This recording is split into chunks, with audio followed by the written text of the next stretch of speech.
Assalamualaikum warahmatullahi wabarakatuh. Kami dari kelompok 4 akan mempresentasikan bab 16 yang berjudul Sistem Akuntansi Aset Tetap.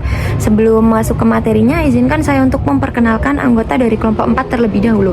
Jadi yang pertama ada Karin Nabila Belinda Putri dengan NPM akhir 178. Lalu ada Dewi Maura Saharani dengan NPM akhir 216. Lalu ada Muhammad Zahir Sakov dengan NPM akhir 225. Dan ada saya sendiri dengan NPM akhir 244. Lalu yang terakhir ada Anindya Widya Pramesti dengan NPM akhir 250. Selanjutnya masuk ke materi.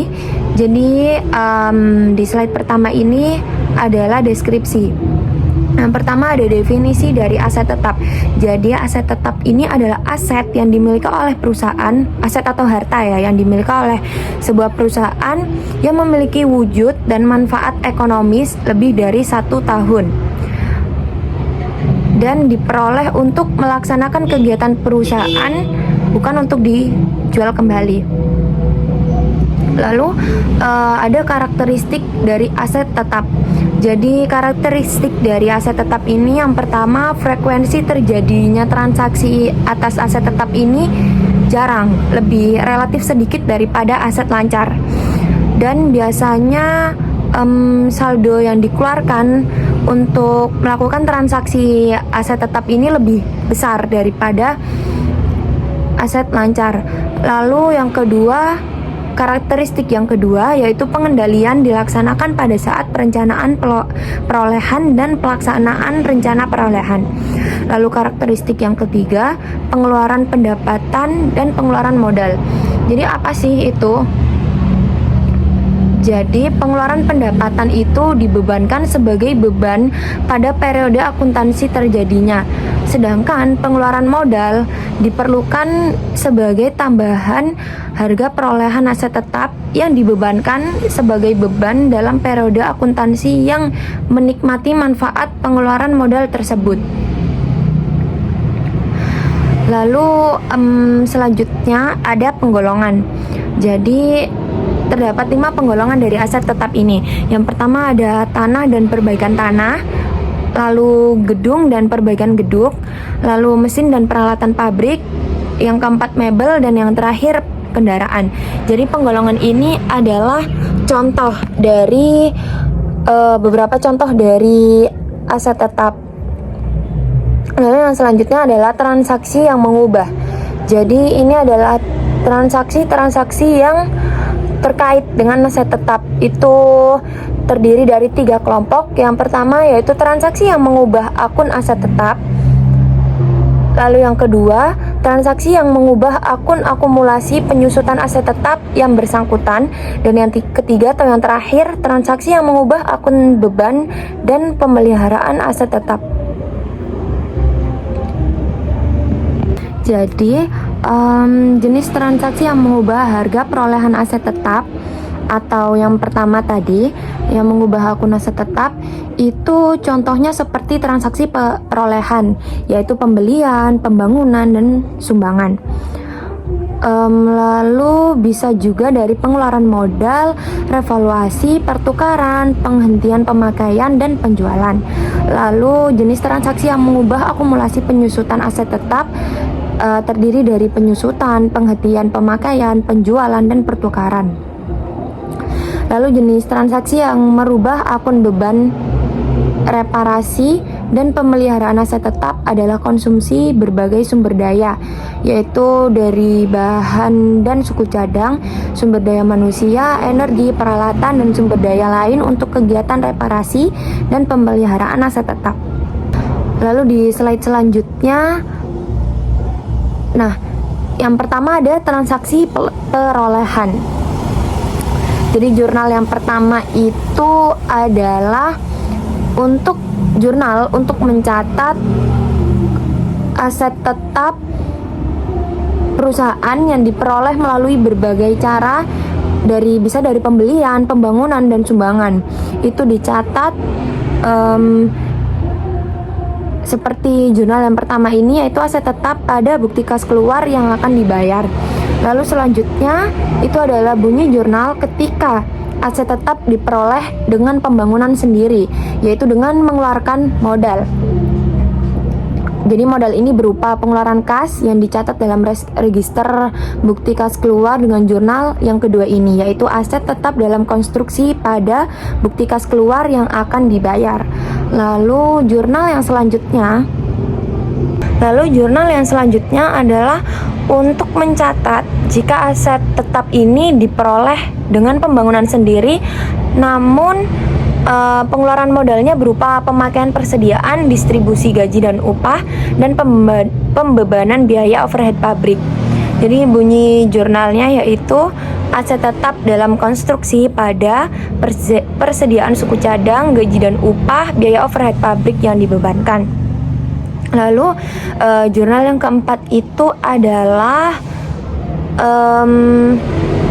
untuk mencatat pengeluaran modal yang berupa pemakaian persediaan, distribusi beban tenaga kerja, dan pembebanan biaya overhead pabrik.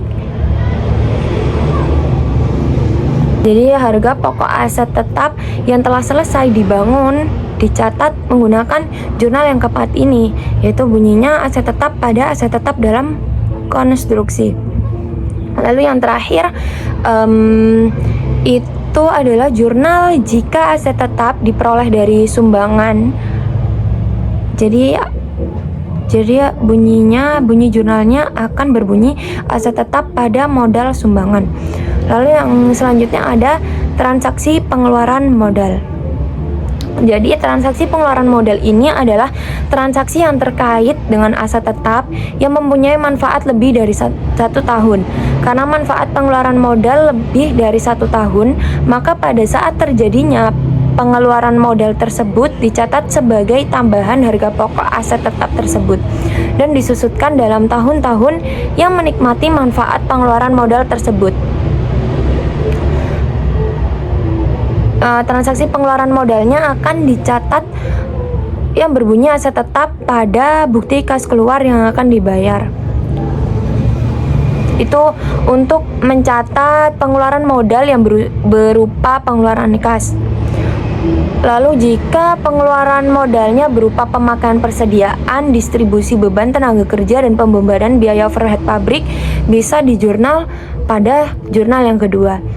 Lalu selanjutnya ada transaksi penyusutan aset tetap. Jadi secara periodik, harga pokok aset tetap dialokasikan ke dalam periode akuntansi yang menikmati jasa yang dihasilkan oleh aset tetap. Alokasi ini dikenal dengan istilah penyusutan aset tetap. Jadi transaksi penyusutan aset tetapnya dapat dicatat di bagian debit ada biaya overhead pabrik sesungguhnya, beban administrasi dan umum, beban pemasaran, dan di sisi kreditnya ada akumulasi penyusutan aset tetap. Lalu di slide selanjutnya ada transaksi penghentian pemakaian aset tetap. Jika berdasarkan pertimbangan teknis atau ekonomi suatu aset tetap tidak lagi layak untuk diteruskan pemakaiannya, manajemen dapat memutuskan untuk menghentikan pemakaian aset tetap tersebut. Karena aset tetap memiliki akun akumulasi penyusutan yang merupakan akun penilai, maka penghentian pemakaian aset tetap dicatat dalam akun aset tetap dan akun akumulasi penyusutan aset tetap yang bersangkutan. Jadi bunyi jurnalnya akan seperti yang sudah tertera dalam PPT. Lalu selanjutnya ada transaksi reparasi dan pemeliharaan aset tetap. Di dalam masa pemanfaatan aset tetap, perusahaan melakukan pemeliharaan dan reparasi aset tetap untuk menjaga dan mempertahankan kondisi aset tetap agar layak operasi. Jadi ada 2 jurnal yang akan digunakan untuk transaksi reparasi ini. Yang pertama itu untuk mencatat beban reparasi dan pemeliharaan yang berupa pengeluaran kas. Lalu yang kedua itu untuk mencatat beban reparasi dan pemeliharaan yang berupa pemakaian persediaan dan distribusi beban tenaga kerja. Lalu yang selanjutnya ada manajemen aset tetap. Itu terbagi menjadi 4, yaitu yang pertama ada penempatan aset tetap di tangan fungsi pemakai aset tetap. Yang kedua ada memberikan otorisasi pemindahan aset tetap dari fungsi satu ke fungsi lainnya. Lalu yang ketiga ada memberikan otorisasi penghentian pemakaian aset tetap. Dan yang keempat atau yang terakhir ada memberikan otorisasi pengiriman aset tetap ke pihak luar untuk keperluan reparasi. Lalu yang selanjutnya ada struktur kode aset tetap.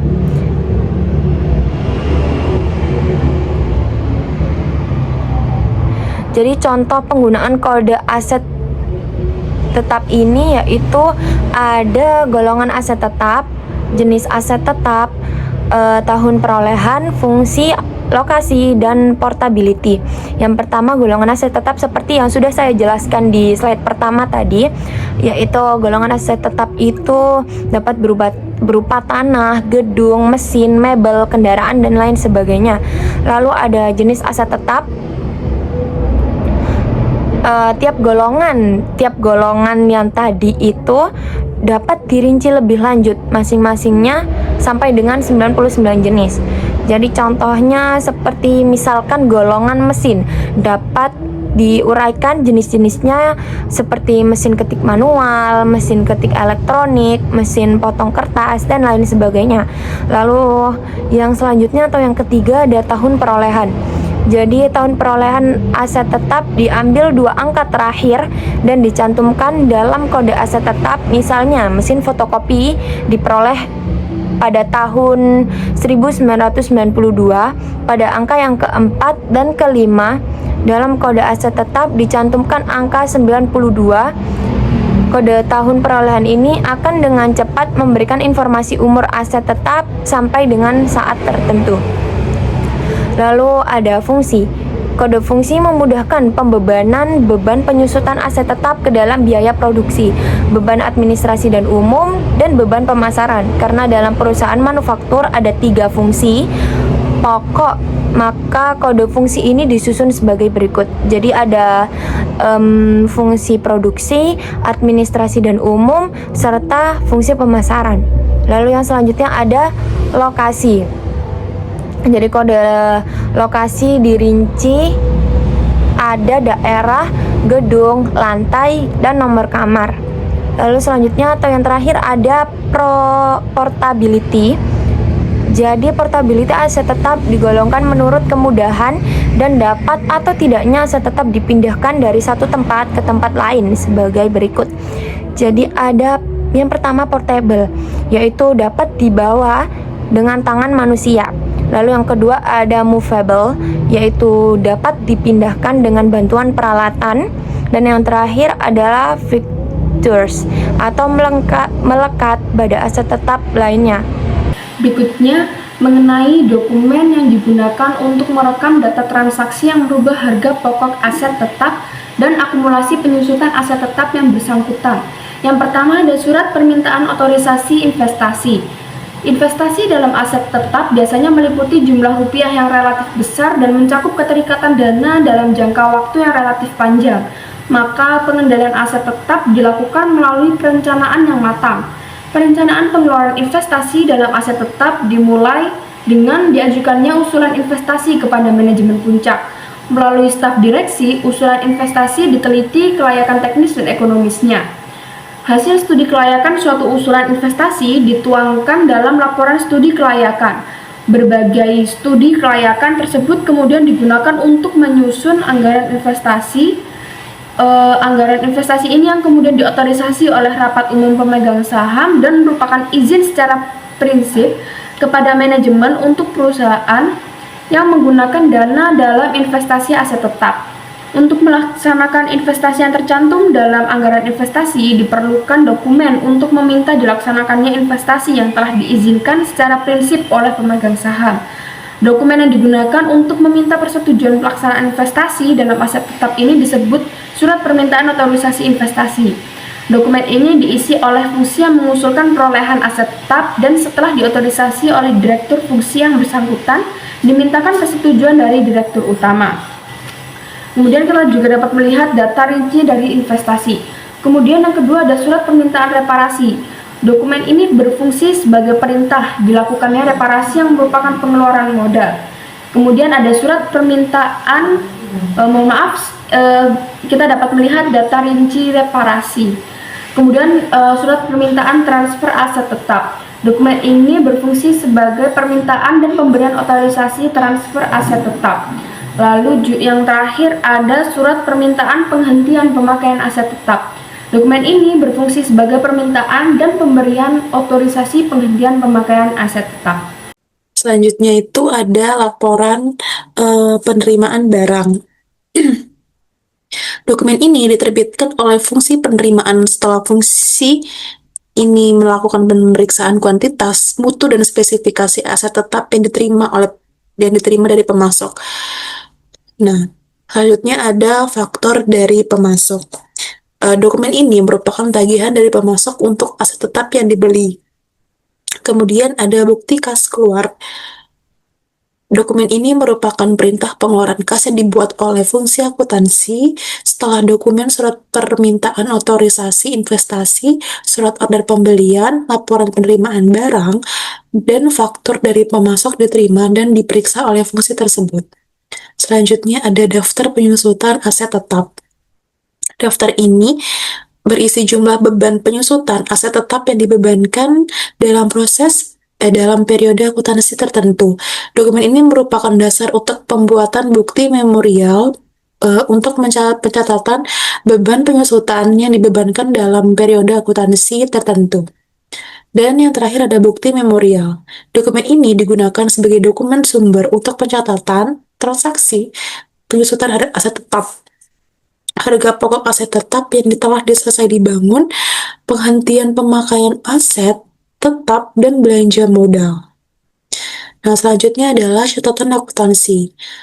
Catatan akuntansi yang digunakan untuk mencatat transaksi yang mengubah harga pokok aset tetap dan akumulasi penyusutan aset tetap adalah yang pertama ada kartu aset tetap.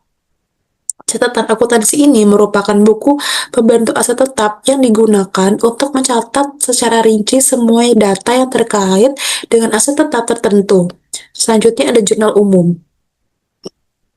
Jurnal umum ini digunakan untuk mencatat transaksi harga pokok aset tetap yang telah selesai dibangun, biaya-biaya untuk pemasangan dan pembongkaran aset tetap, penghentian pemakaian aset tetap, dan penyusutan aset tetap.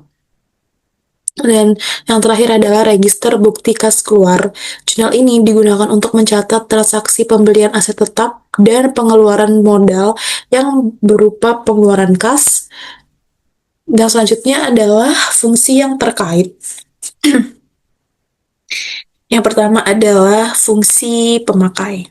Dalam sistem akuntansi aset tetap, fungsi pemakai bertanggung jawab mengajukan usulan investasi dalam aset tetap dan mengajukan surat permintaan otorisasi investasi untuk merealisasikan perolehan aset tetap seperti yang tercantum dalam anggaran investasi yang telah disetujui oleh rapat umum pemegang saham. Unit organisasi pemakai aset tetap berfungsi mengelola pemakaian aset tetap. Lalu yang kedua ada fungsi penelitian dan pengembangan. Fungsi ini bertanggung jawab mengajukan usulan investasi aset tetap yang dimanfaatkan bersama oleh lebih dari satu fungsi. Di samping itu, fungsi ini bertanggung jawab melakukan studi kelayakan setiap usulan investasi dari berbagai fungsi lain dalam perusahaan. Dalam struktur organisasi, fungsi ini berada di tangan Departemen penelitian dan pengembangan di bawah direktur utama. Lalu ada direktur yang terkait. Pejabat ini berfungsi memberikan persetujuan terhadap usulan investasi dan surat permintaan otorisasi reparasi yang diajukan oleh unit organisasi yang ada di bawah wewenangnya. Lalu ada direktur utama. Pejabat ini yang memberikan otorisasi terhadap semua mutasi aset tetap.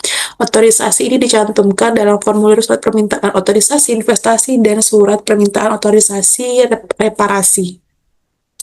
Lalu ada fungsi pembelian. Fungsi ini bertanggung jawab memilih pemasok dan menerbitkan surat order pembelian untuk pengadaan aset tetap. Dalam struktur organisasi, fungsi ini berada di tangan bagian pembelian. Lalu ada fungsi penerimaan. Fungsi ini bertanggung jawab melakukan pemeriksaan terhadap aset tetap yang diterima dari pemasok. Hasil pemeriksaan terhadap aset tetap tersebut dicantumkan dalam laporan penerimaan barang. Fungsi ini berada di tangan bagian penerimaan. Lalu ada fungsi aset tetap. Fungsi ini bertanggung jawab atas pengelolaan aset tetap perusahaan. Fungsi ini memiliki wewenang dalam penempatan, pemindahan, dan penghentian pemakaian aset tetap dalam struktur organisasi. Fungsi ini berada di tangan bagian aset tetap di bawah direktur utama. Yang terakhir ada fungsi akuntansi. Fungsi ini bertanggung jawab dalam pembuatan dokumen sumber, bukti kas keluar, dan bukti memorial untuk pencatatan mutasi aset tetap dan penyelenggaraan buku pembantu aset tetap.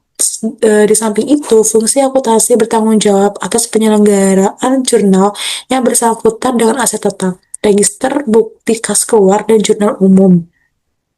Fungsi yang bertanggung jawab atas penyelenggaraan buku pembantu dan aset tetap adalah bagian kartu aset tetap.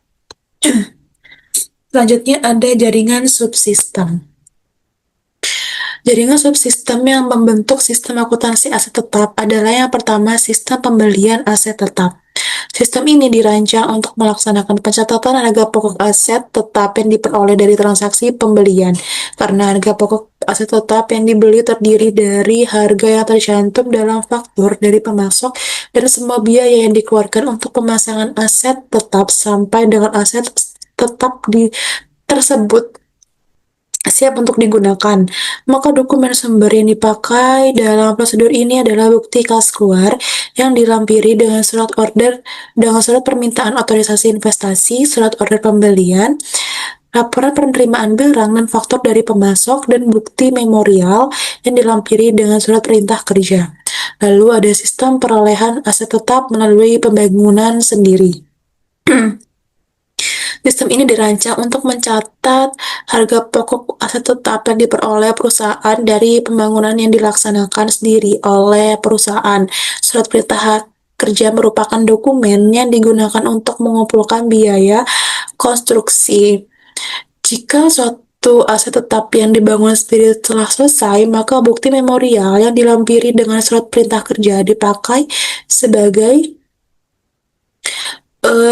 dokumen sumber untuk mencatat harga pokok aset tetap tersebut ke dalam buku kartu aset tetap dan jurnal umum.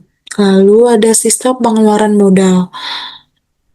Sistem ini dirancang untuk mencatat tambahan harga pokok aset tetap dengan adanya pengeluaran modal. Setiap pengeluaran modal memerlukan dokumen surat permintaan otorisasi investasi dari manajemen puncak. Pelaksanaan surat permintaan otorisasi investasi dilakukan berdasarkan dokumen surat perintah kerja. Pencatatan biaya yang terjadi untuk surat perintah kerja atau work order dilakukan menurut nomor surat perintah kerja yang bersangkutan sehingga dapat dihitung besarnya pengeluaran modal untuk surat perintah kerja tertentu dan dapat dihitung tambahan harga pokok aset yang bersangkutan. Lalu ada sistem penghentian pemakaian aset tetap. Sistem ini dirancang untuk mencatat pengurangan harga pokok dan akumulasi penyusutan aset tetap yang dihentikan pemakaiannya, serta keuntungan atau kerugian yang timbul sebagai akibat penghentian pemakaian aset tetap tersebut. Dokumen sumber yang dipakai sebagai dasar pencatatan penghentian pemakaian aset tetap adalah bukti memorial yang dilampiri dengan dokumen yang pendukung berupa surat permintaan, penghentian, dan transfer aset tetap. Lalu ada sistem transfer aset tetap.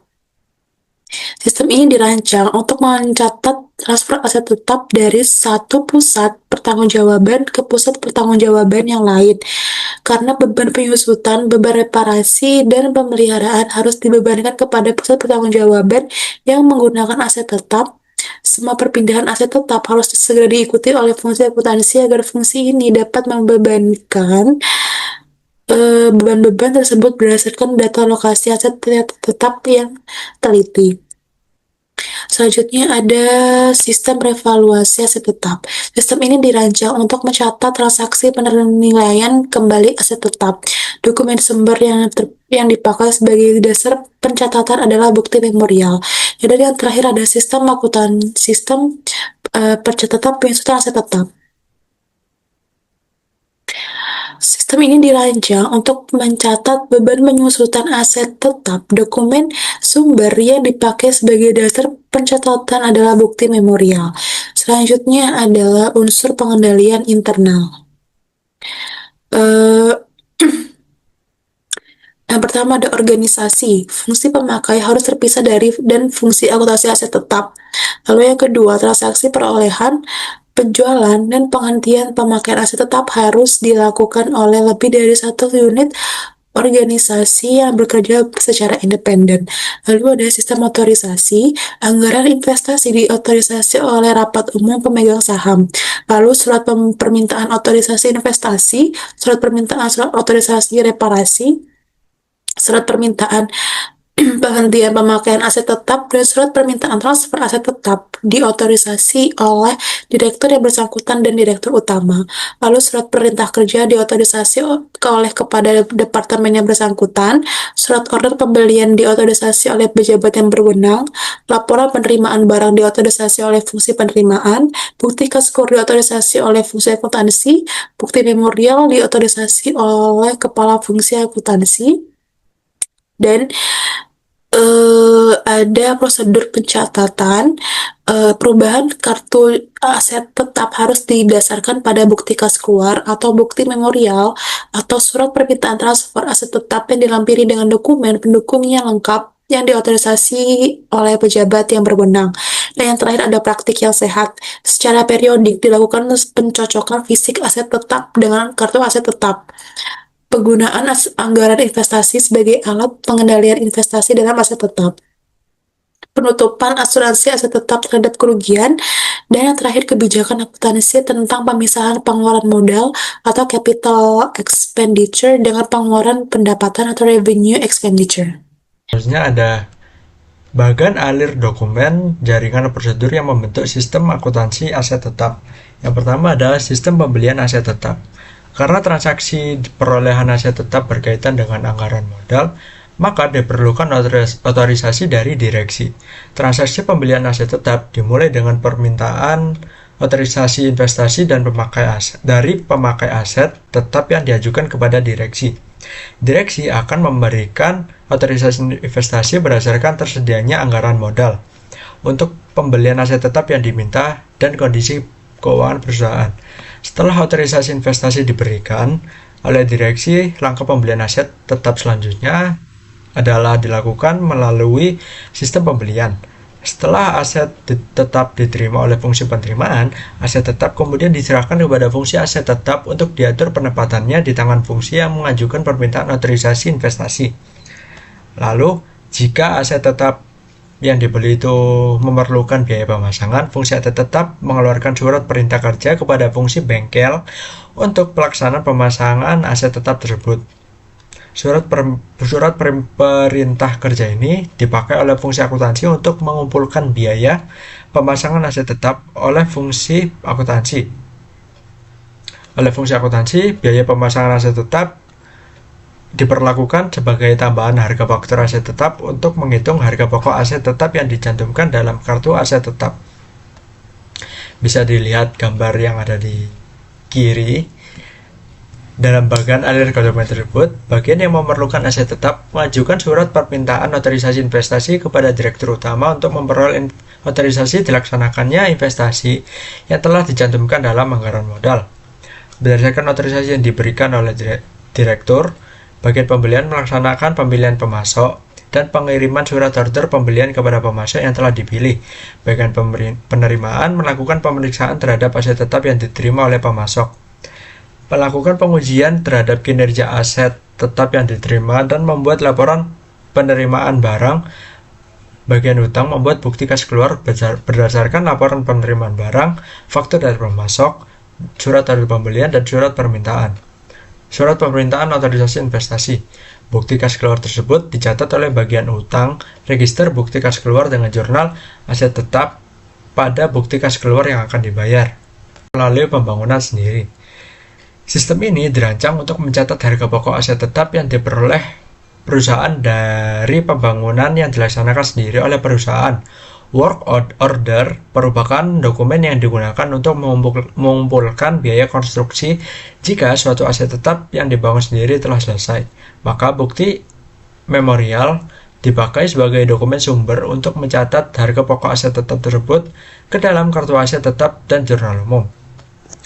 Lalu bisa dilihat di gambar tersebut, bagian yang memerlukan aset tetap mengajukan surat permintaan otorisasi investasi kepada Dirut atau direktur utama untuk memperoleh otorisasi dilaksanakannya pembangunan aset tetap yang telah dicantumkan dalam anggaran modal. Pelaksanaan pembangunan aset tetap diserahkan oleh bagian reparasi dan pemeliharaan. Berdasarkan otorisasi yang diberikan oleh direktur, bagian reparasi dan pemeliharaan melaksanakan pembangunan aset tetap dengan cara mengeluarkan surat perintah kerja. Berdasarkan surat perintah kerja, bagian reparasi dan pemeliharaan meminta bahan dan suku cadang dari gudang dan memerintahkan karyawan untuk mengerjakan pembangunan aset tetap. Konsumsi bahan dan suku cadang serta konsumsi jam tenaga kerja oleh bagian reparasi dan pemeliharaan diinformasikan ke dalam bagian jurnal atau dengan bukti pemerintahan dan pengeluaran barang gudang dan rekap daftar upah untuk dicatat dalam jurnal umum dengan jurnal sebagai berikut, yaitu aset tetap dalam konstruksi pada persediaan bahan, persediaan suku cadang, dan gaji dan upah. Lalu selanjutnya terdapat sistem penghentian pemakaian aset tetap. Sistem ini dirancang untuk mencatat pengurangan harga pokok dan akumulasi penyusutan aset tetap yang dihentikan pemakaiannya, serta keuntungan atau kerugian yang timbul sebagai akibat penghentian pemakaian aset tetap tersebut. Penghentian pemakaian aset tetap dicatat oleh bagian kartu aset tetap ke dalam kartu aset tetap dan dicatat oleh bagian jurnal ke dalam jurnal umum dengan jurnal akumulasi penyusutan aset tetap dan rugi penghentian pemakaian aset tetap pada aset tetap. Nah, pada gambar di samping ini merupakan bagan alir dokumen sistem penghentian pemakaian aset tetap yang terdiri dari rangkaian prosedur, yaitu yang pertama prosedur permintaan penghentian pemakaian aset tetap, dan yang kedua prosedur penghentian pemakaian aset tetap, prosedur pencatatan penghentian pemakaian aset tetap. Dalam bagan alir dokumen tersebut, bagian yang menggunakan aset tetap mengajukan permintaan penghentian aset tetap dengan menggunakan surat permintaan penghentian pemakaian aset tetap kepada direktur utama. Otorisasi penghentian pemakaian aset tetap ini dipakai oleh bagian akuntansi persediaan sebagai dasar pembuaran bukti memorial. Kemudian sistem transfer aset tetap. Sistem ini dirancang untuk mencatat transfer aset tetap dari satu pusat pertanggungjawaban ke pusat pertanggungjawaban yang lain. Dokumen sumber yang dipakai adalah surat permintaan transfer aset tetap. Transfer ini tidak mengubah harga pokok aset tetap dan akumulasi penyusutan aset tetap yang bersangkutan, namun hanya dicatat data lokasi baru aset tetap tersebut dalam kartu aset tetap. Kemudian gambar di samping ini merupakan bagan alir dokumen sistem transfer aset tetap yang terdiri dari rangkaian dua prosedur, yaitu prosedur permintaan transfer aset tetap dan prosedur pencatatan transfer aset tetap. Dalam bagan alir dokumen tersebut, data lokasi baru aset tetap yang ditransfer dicatat di dalam kartu aset tetap. Tidak ada pencatatan nilai rupiah dalam transfer aset tetap, sehingga transfer tidak memerlukan pencatatan ke dalam jurnal. Kemudian sebelah kiri kita memasuki sistem revaluasi aset tetap. Sistem ini dirancang untuk mencatat transfer revaluasi atau penilaian kembali aset tetap. Dokumen sumber yang dipakai adalah bukti memorial. Nah, gambar di samping ini merupakan bagan alir dokumen untuk sistem revaluasi aset tetap, yaitu gambar 16.16. Ini terdiri dari tiga rangkaian prosedur, yaitu yang pertama prosedur permintaan penghentian aset tetap, prosedur penghentian pemakaian aset tetap, dan prosedur pencatatan revaluasi aset tetap. Kemudian di sebelah kanan itu sistem pencatatan penyusutan aset tetap. Sistem ini dirancang untuk biaya penyusutan aset tetap. Dokumen yang dipakai adalah bukti memorial. Di samping itu adalah gambar bagan alir dari sistem pencatatan penyusutan aset tetap. Ini terdiri dari dua prosedur, yaitu yang pertama prosedur pembuatan daftar penyusutan aset tetap dan prosedur pencatatan penyusutan aset tetap. Sekian dari kelompok kami, kurang lebihnya mohon maaf. Wassalamualaikum warahmatullahi wabarakatuh.